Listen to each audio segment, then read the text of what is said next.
Welcome to the Paisans podcast. We're your hosts, the brothers from other mothers, Dante, Dave, and Sark. Join us as we talk about current events, our wives, kids, or whatever else life is throwing at us this week. You're with the Paisans, you're with family. Well, anyway, we were going to talk a little bit about Jets Giants, were we not? Well, not Jets Giants specifically, although they always end the preseason playing one another, and they had the joint practices this season. So I saw a great, and I shared it with the group that we have. Mike, we have a separate group, me and Dave and my brother-in-law and another friend of ours, Jonathan. We're all Jets fans. Like, we have a Jets Mania thread, and I shared with them. It was the Jets media put together a mic'd up episode with Aaron Rodgers. So during one of the practices against the Giants, must have been their first one because they were all saying hi and stuff. He was mic'd up, and man, it was so much fun. You know, like, it's so much fun just like listening to him or whatever. But it was interesting because it happened to be against the Giants. And Dave, a little bit of background for you, right? So when Mike and I were rooming together in college, this would have been like 1994, 95. Yeah. Okay. Yeah. The Jets were, this is like 95. Jets were horrible. Yeah. My memory is the Jets were god-awful. Like, that's bad enough to not right before I watching. got into the Jets, basically. Yeah. That's like, I was into it like right in like the 96, 97 era, right after peak era. So there you go. That makes perfect sense. So we were sort of getting into football. Mike was an avid Giants fan. And, you know, I know, Mike, you know this, but like, Dave, when I was young and I would go over to Grandma's house on Sunday, Dad would take me to Grandma's house, and it would be, you know, Grandpa, me, Dad, and Uncle Bob. We'd be in the TV room, and we'd have football on. And sometimes the Jets would be on, but the Jets were always awful. So, like, it was always yelling at the Jets when the Jets were on. But Grandpa was a Giants fan, and Uncle Bob was a Giants fan, so we watched the Giants as well. And so we always rooted for the Giants. Like, it wasn't a question. Like, we just never – for some reason, it escaped the same rivalry that is like Yankees Mets, Knicks Nets, not so much, but like Devils Rangers. You know.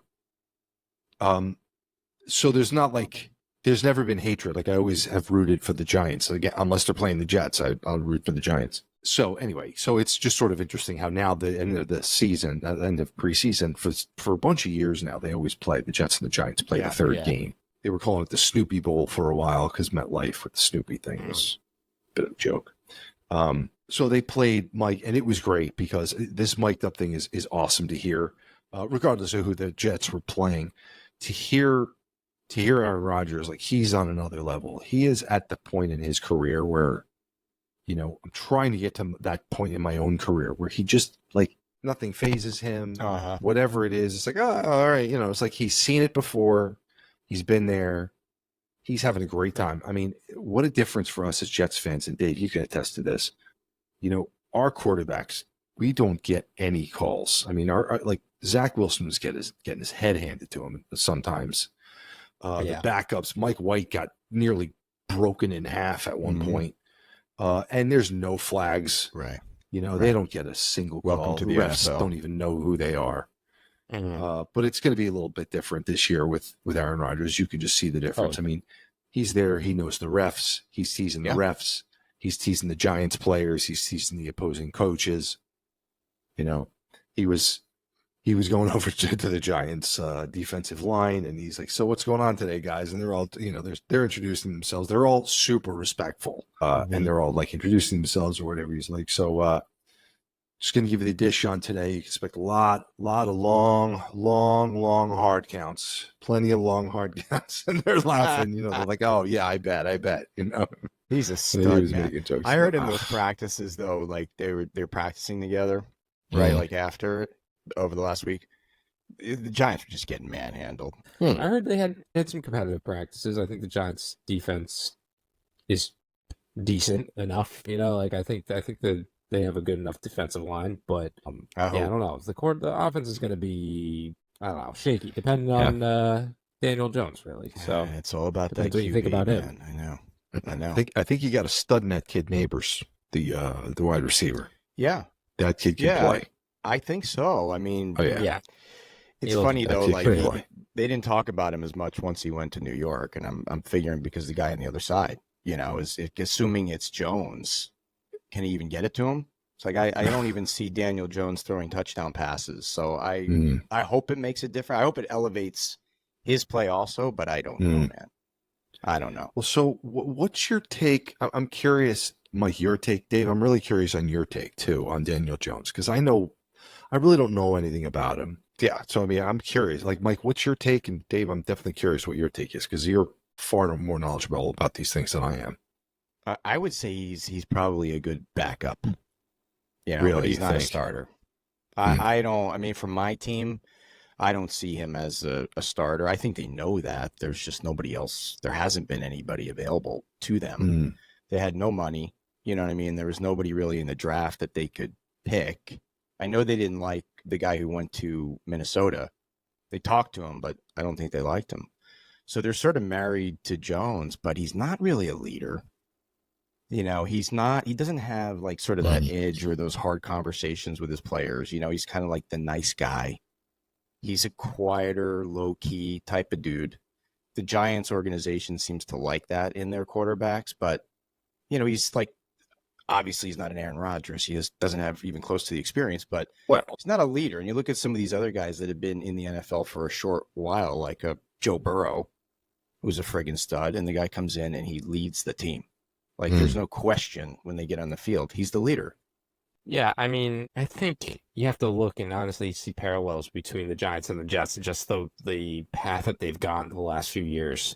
It was almost like the Giants are like a year or two behind the Jets. Now the Giants have a pretty good defense that they had last year they built upon, but they have questions at the quarterback position, the guy that they drafted, and they've had similar records around that time. So it's almost like they're a couple of years behind where the Jets are maybe right now in terms of building a team. They drafted Malik Neighbors and they've invested. They have a new regime in there with the GM and Dable, but yeah, I think I want to believe in those guys. Yeah, this might be a big year for them. I don't know what Mara, the owner, is thinking there. I mean, but I feel like he has been quick to fire in the last few years since Coughlin. Might, if they disappoint again, which they might because they're relying on Daniel Jones here. In terms of Daniel Jones, I mean, I think he physically has some tools that you might like. He's a big, tall guy, and he's fast. He can run. He's quite a good runner, actually. It's probably his best and strongest attribute is his running. Yeah. But that's going to lead to a lot of injuries. If last season wasn't any indication, he couldn't stay healthy. I mean, he's actually reasonably tough. He's taking a beating because they had a terrible O-line. And he was actually sticking it out through a lot of that, so I guess credit to him for that. But I kind of agree with a lot of Mike's assessment in terms of just how he's played. I mean, he hasn't played particularly well. He turns the ball over. He fumbles a lot. He's thrown, I guess, not a crazy amount of interceptions, but it just seems like he's turning the ball over a lot. He doesn't really take care of it that well. And he had some pretty bad throws again the other day, too. And I don't know if the Oh, when he played, that's right. When he played in that game, he looked pretty bad actually. He looked against. He played in the preseason. He did, and he didn't look good. Yeah. So that's not great either. I actually forgotten about that. But you know what it is too? It's like sometimes these guys need time to figure it out, and sometimes you just can't do it in a place like New York. Yeah, and I agree with that. I think if he's going to have any success, I don't think it's going to be here. I'm not saying he's going to go somewhere else and be great. I mean, but you've seen it happen with Geno Smith and some others. Sam Darnold might be starting for the Vikings now, so who knows what happens there. He's older. You never know. Right. So and at the end of the day, the success of the team is relying on the quarterback. I mean, it is. Like Don, what you were saying before, as you were saying, we're Jets fans. Like, we know that better than anyone. Our quarterbacks have been awful. I guess I can't speak for all Jets fans, but speaking on my own behalf, I'm just so hesitant to get too excited because look at last year. It's just like the football gods do not want us to have nice things. Yeah. And so you just learn to live like, okay, when is it all going to fall apart? It took 4 plays last season, Now, look, here's what I'll say. I think on paper, they have one of the best rosters in the NFL on paper. Right.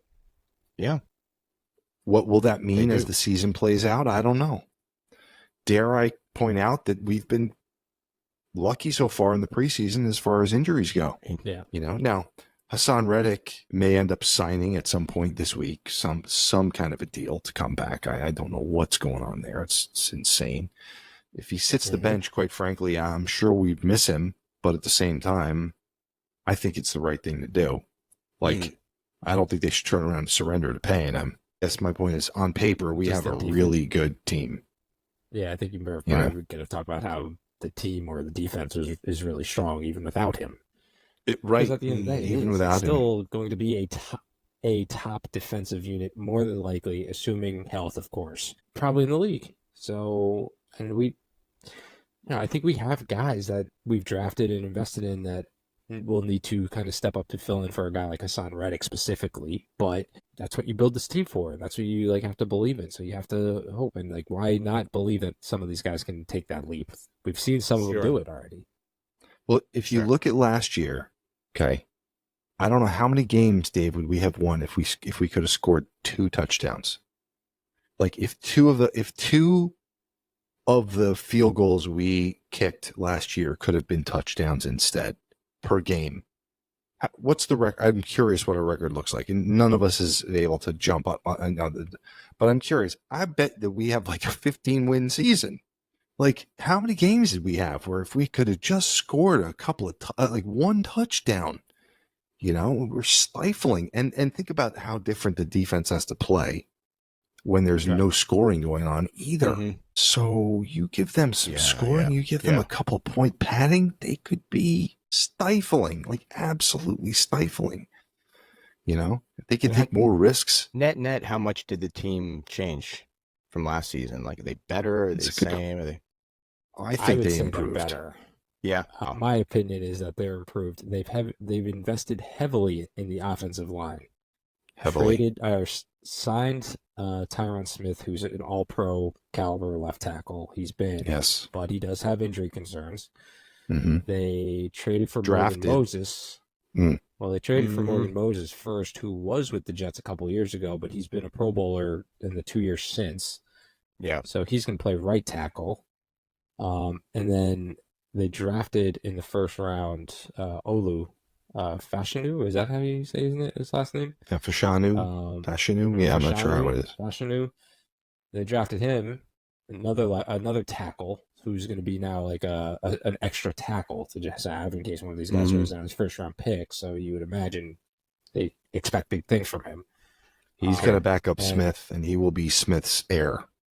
Yeah, he's the left tackle. Deal. I think Smith came into this understanding he's a mercenary for hopes of a raised rate chasing a ring, which is kind of nice, honestly. It doesn't usually happen. These guys don't usually come to the Jets, that's for sure for that. That's right. But Aaron Rodgers helps. Right. So he makes it very appealing. Right. You figure he will teach the young guy how to play, but then they also have Vera Tucker, who, if he can stay healthy, he's been great. See what he can do. And they're deep too. Tippin is the center. Yep. And then they also traded for another guy, Simpson. Yeah. So the receiving room got better, in my opinion, because we have Garrett Wilson, who I think by all accounts is a top 5 receiver in the league, and has potential I think he could have the numbers with Rodgers. Yeah. Yeah. Then we also signed Mike Williams from the San Diego Chargers, who is easily, a good ex-receiver, 6'3", big body. Yeah. Big guy's going to win those 50-50 balls way more than 50% of the time. And then we have a couple of other younger, and that's where it starts to get questionable within the wide receiver room, because there's a lot of potential, but it's unproven. It's young talent. We got the kid Xavier Gibson back. Go ahead, Dave. Yeah, what do you think on this? I was just gonna say Gibson looks good. They have Lazard, who is still there, but they've upgraded that position theoretically with the Mike Williams trade. So Lazard is now the backup. Honestly, I mean, he's probably the 5th wide receiver I would imagine, because they have Gibson, And then they also have that kid, Malachi Corley, who they drafted this year that they were, Don, I don't know if you remember when they drafted him. Sal and Douglas were like really high on him. Yeah. They released that thing where they were like, we went in wanting him, and we got it. He's the Yak King. Yeah. We'll see. I was reading he might actually end up sitting the first week because he got hurt. Did he get hurt or something? I don't remember. I don't know if he got hurt. I thought he was going to be a healthy scratch just because they can't field that many receivers. Yeah. They have some guys who, if he's not playing special teams, which I don't know if he is, might be tough. And that might be the difference. Mm-hmm. The guys who are willing to play special teams at the same, like Xavier Gibson, also plays special teams.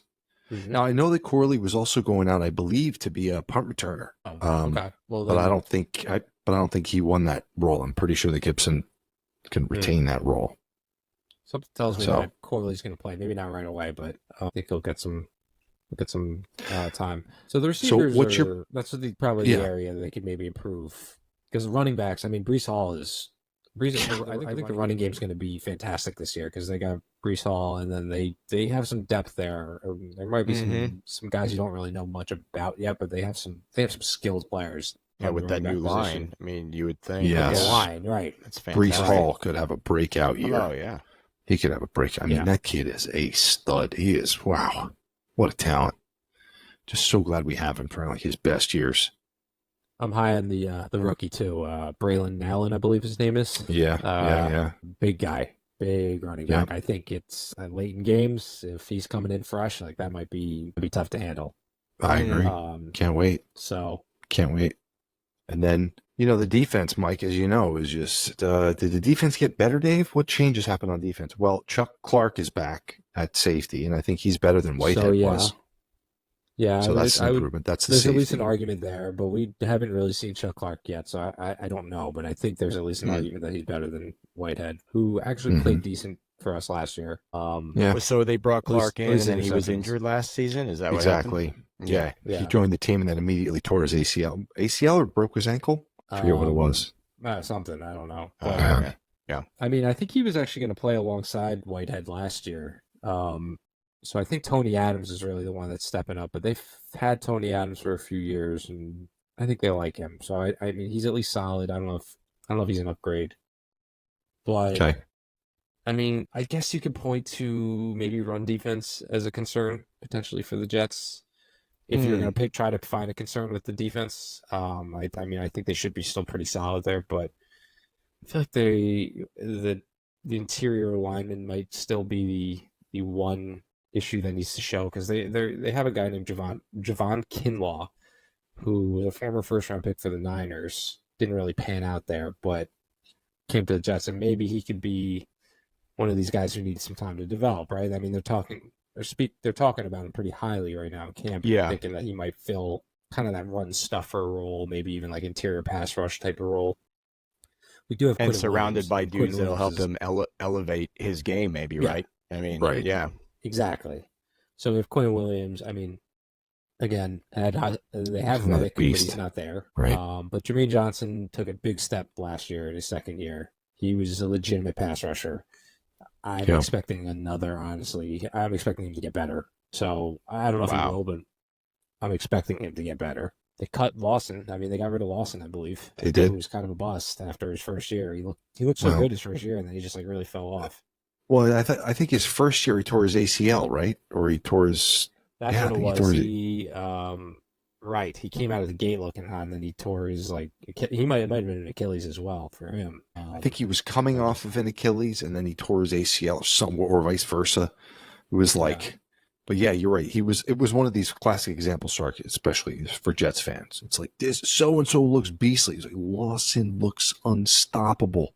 He's unblockable. He's getting to the quarterback on every snap. You're like, this is amazing. And then, guess what? Lawson just went down for the season. You're like, in practice before he ever played a preseason game. And just like, you're talking about practice. Right. I mean, hey, I'm used to that. That's the Giants. I mean, they've had so many practice-related injuries through the years.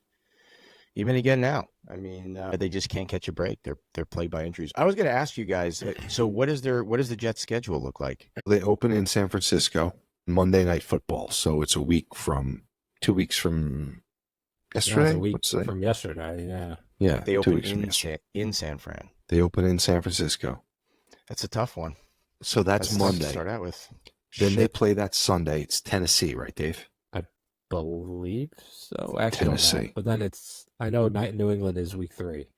Week 3 is the home opener in New England. Matt and I are going to that game. You're going? Yeah. Yeah. Oh, nice. Yeah, Matt got tickets. So going to that game. So that's against the Patriots. Let's hope that should be a bloodbath. But I don't want to get ahead of myself. Sure. See, Yeah, I think there's a chance that we go in and like beat up on San Francisco. Like, I don't know. I mean, look, anything is possible, but I just think that there's a chance that everybody's like, wow, the Jets are way better than like we expected them to be. So I don't know what the betting line is right now, but I think it opened at 5.5, which seems like a lot of points to be giving the Jets. So the Jets are favored? No. They're underdogs, so they're getting 5. I think they were getting 5.5 points, so plus 5.5. I think that's what it opened at. Okay. I think it's now like plus 3.5 or plus 4, meaning they're getting 4 points. Yeah. So their first 2 games are away. That's tough. Yeah. And then they have 2 in a and row it's a Monday followed by a Sunday, followed by a Thursday. Thursday night football, Monday night football, another Thursday night. So 1, 2, 3, 4, 5, 6 primetime games. But look at the sequence, Mike. September 29th. September 9th, September 15th, then 4 days later. Oh, man. Yeah. And I'm then sorry you've got a about it. Monday night on the 14th, and then a week later, a Sunday night. Okay. And then a Thursday. So they do it to you. Oh, yep, my they God. did it twice. They do it to them twice. I know, 6 right? prime time. Damn. It's nice to see that they decided to give that to the Jets this time. I think the Giants last year or the year before had 5 or 6 prime time. It was so frustrating, and they were The terrible. Jets did last year too, but it just wasn't a good Backfired. enough game because there's no Rodgers. I mean, they did it for Rodgers basically last year. Yeah, I would like to so think then now there's the team nothing. could carry them a little further if Rodgers isn't playing, because I think if he's going to play, if he plays every week, I'd be shocked on Dante. I'd be shocked. Like I have to think we have to expect him to miss a couple games. I think. Rodgers, you think? Oh yeah, if he plays the entire Really? season without getting like banged up a little bit, I'd be very surprised. Okay. Just have to hope they're not bad injuries. Mm. Hand hits a helmet, something like that. I don't know. I just think it's very. I think he'll do a good job protecting him. I hope so, and I hope he protects himself. Me too, because we need him. Yeah. But yeah, like I'm looking at this. So I decided not to get. Last year I paid for the NFL Sunday ticket so I could watch the Jets from wherever. And you know what? It turned out to be a total waste of money, because in the end, none of the games, the prime games, Monday Night Football, Thursday Night Football, none of those are included. Okay. So the only games that might be included otherwise are the ones at 1 o'clock. Okay. Not on NFL Network. Like the one on the 6th, that will not be included. The one on the 17th, that's not included. Okay. So the other ones, in almost every case, if it's the nationally, like they take all the games, like the 1 o'clock games, if it's on CBS, but CBS looks at all those games and then they broadcast at 1 o'clock in the national game, and it's always the Jets. And YouTube does not play that game. So I think all of last year there might have been 2 games where I was like able to watch it through the YouTube service. Maybe 2. And what do they get for that? Oh, it cost me. Well, I got in early. They were charging $400. I paid $300. Yeah, I know. Damn. But that's the thing. Like, it's ridiculous. I can look at this calendar alone and say, you know what? If I have to go to actually the September 15th game, I know I'm going to go to Matt's place up at the Poconos. So I already know that's where I'll watch that game. The one on the 29th, I can go over to the bar around the corner. Not a big deal. Yeah. Not a big deal. Yeah. You know, I wouldn't be, again, I'm going to willing to bet that it's going to be on the nationally broadcast game, i.e. I have to get it through the ears anyway. I got to get it through the antenna. So you're going to that game on the 19th? That's the one you're going Yes. to? Yeah. That's going to be nuts. It's a Thursday night game, home opener, and it's the Pats. Yep. Oh my God. I know.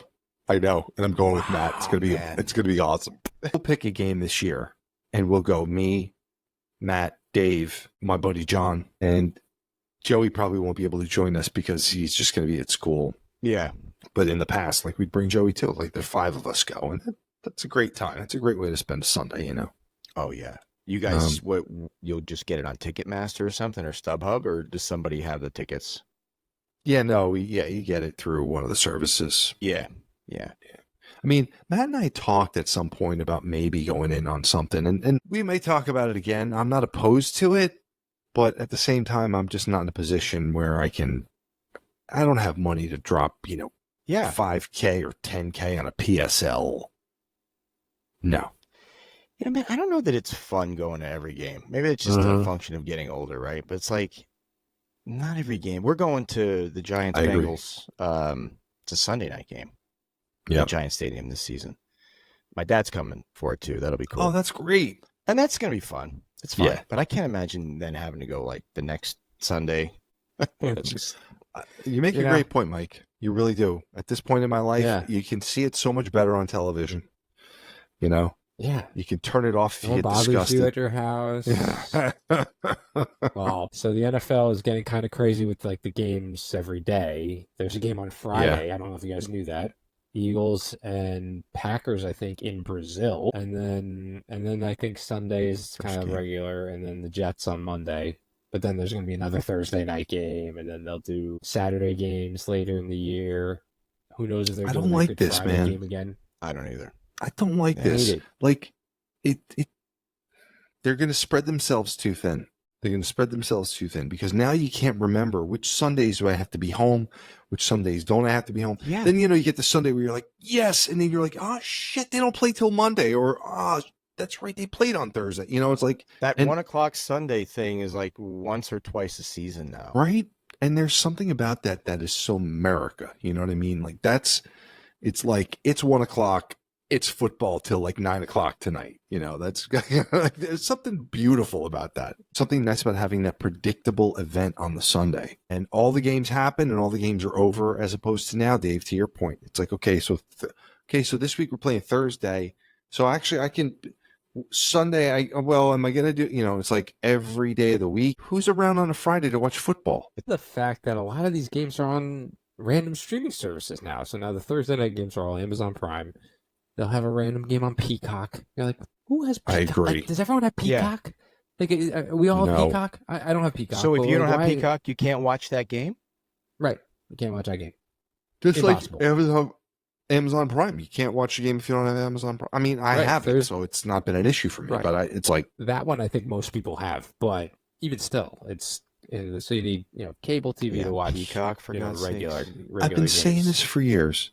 I don't get this. I know you have done it. You're the NFL. Why are you licensing to anyone else you don't need to?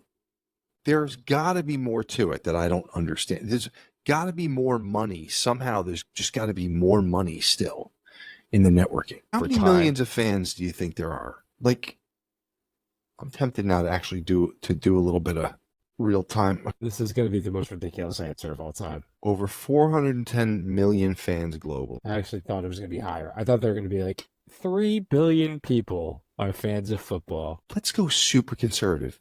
Let's go with 100 million, 100 million people, which is like 1/3 of the United States. I mean, what would be the price point? $300. Let's go with $300. I mean, it's $30 billion. What am I missing? I just don't get it, man. And instead, they're trying to spread you to all these different pay services. So it's like these pay services must be saying, hey, we'll give you a huge sum of money so we can try and draw people to Peacock. So this game is only available on Peacock. And the NFL is willing to whore themselves out enough.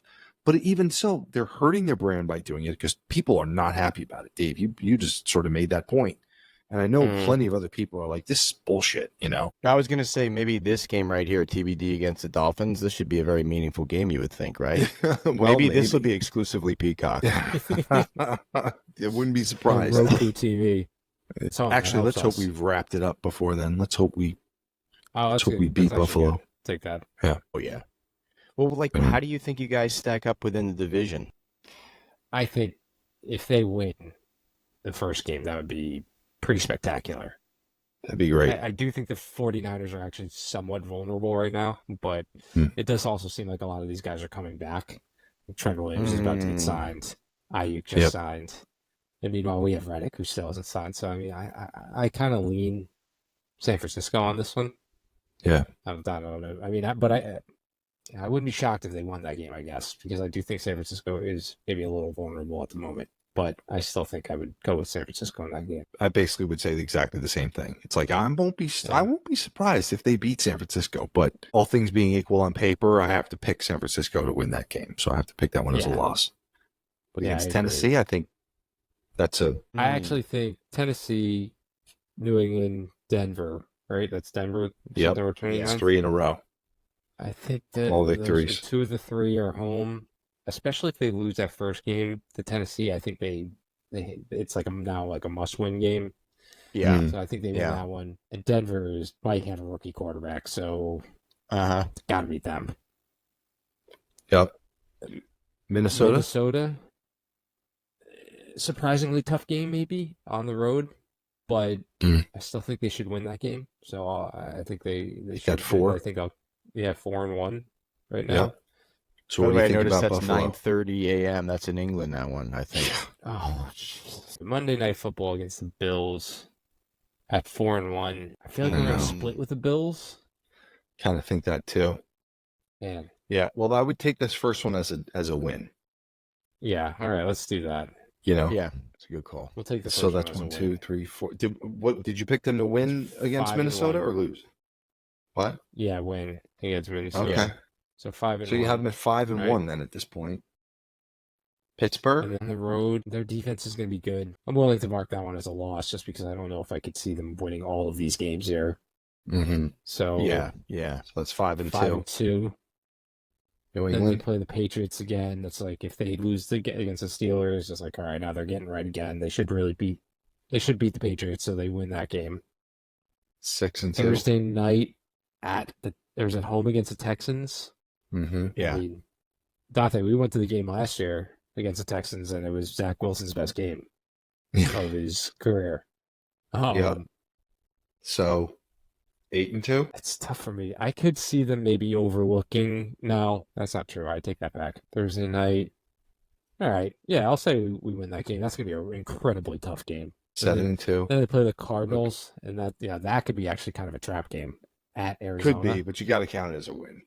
You got to count it as a win, though. I agree. 8-2. Same against Indianapolis. Thursday, or is that the Sunday night game? That's a Sunday night game. Home against Indianapolis. It's like, when are they going to lose? I know, right? Because I don't know if they're going to. December could be kind of rough. Seattle's going to be a tough game. It's home, though. We should really beat them, honestly. They're not that good. Like, Geno Smith coming back here, like we actually have to win that game. Coming off a bye, got to win that game. I think. Yeah. So what do we say for the Colts? Are we saying that's a win? Yeah. All right. I so can't keep track. Colts. Too. Yeah. What's that? There's just too many wins. Yeah. I mean, it's 10-2. You have 10-2. Seattle. At the All point right. of So the why don't? Hawks. Yeah. So we'll go. Seattle should be 11-2. Indianapolis win. Seattle win. Same. This game, Miami a loss because I think we're split with them too. Yep. Jackson, like this is a tough stretch right here. At Miami, at Jacksonville, home against the Rams. Could actually see them losing a bunch of those games. Yeah, that is a tough stretch, actually. And then Bills, and then Dolphins. You think? Again. Wow. Who do you think? Who do you see us losing to in that? I mean, LA maybe, but LA's Jacksonville. If Stafford's healthy, they're going to be good. Jacksonville, I would say we should win that game, but on the road, that's not going to be an easy game. They're pretty good. Yeah. Okay. That's a tough stretch right there. Miami, Jacksonville, LA, Buffalo, Miami. That's actually a pretty brutal December. I would say that I think they beat Jacksonville, but I could see them losing to LA. Now that's a tough game for LA to come to the East Coast, but I just don't see them going undefeated at home. I mean, it'd be great. But right now we have them going undefeated at home, so I'll take LA as a loss, Jacksonville as a win. And then we said Buffalo That's a loss, right? The 29th. Yeah, because I think we and then and then we I think split that would with be a Miami, loss so against we win. Miami. Miami, we Okay. win that one. 12-5, I actually think is realistic. I could see us winning the Pittsburgh game, losing the Texans game. I mean, that's a possibility. The Colts are a wild card in there too. I think they could be sneaky good. But I mean, other than that, I mean, I think they really should be like an 11, 12 win team, I guess. I don't think that's unrealistic. They are projected to win the division, so who knows? Yeah, it is a tough December, but overall, I mean, it's a winnable schedule, given everything you guys have said about the team. And if Rodgers stays healthy. You know, that's exactly like over time. You got to see how do guys hold up. What does the team look like in those weeks? You know, I mean, every team is dealing with that, so it's but it's interesting. It's like an interesting exercise to go through at the beginning of the season and pick who's going to win and which games they're going to win and lose. And you just know as a fan that every year it's like you have certain games you're like, God, how did we lose that game? You know, and then you have other games you're like, goodness gracious, who would have thought we were going to beat these guys? You know, it's like always. Yeah, it's like the excitement. That's what you love about. I know that's right. No other sport like that, man. So looking ahead, it's like crazy to think like, how are we like who certain these games you're just like we gotta win this game. But I'm looking at like the Cardinals game. And I don't know. Like we probably will win the Cardinals game, but at the same time in Arizona. So like watch, it's like one of those games where Arizona, they're terrible, but it's like they have Kyler Murray and they have a young receiver they just drafted, Marvin Harrison's kid. Oh yeah. So like for whatever reason, this might be their Super Bowl. Be like Marvin Harrison might be like, I'm never playing against Aaron Rodgers ever again. So I'm gonna go. Right. I don't know. He might have some good crazy incentive to like perform in that game for some reason. You see it all the time. It's like these bad teams just like go up early and you're just like, what? Yes. Like there's just not enough time for the other team to catch up or something. Yes. Yeah. So true. It happens. So I would be shocked that the Jets have one, if not two of those in the course of the season, but of course, hopefully not. Yeah. Hopefully not. But it happens to every team. Like you always come out of those games like, why us? And then you look around the league, especially now with like red zone and everything. Like, man, it happens at least once or twice to every damn team. Yeah. Although the good teams, the really good teams, they win the games that they should win. They do find a way. Yeah. Yes. You know, and so they do. Good teams have to take care of business when they're playing bad teams. That's just the same thing in all sports. Can't lose to the bad teams. That's exactly right, and that will make the difference. I mean, if the Jets only lose to the teams they should lose to, they should only have a couple of losses this year. But we'll see. Game isn't played on paper, my friend.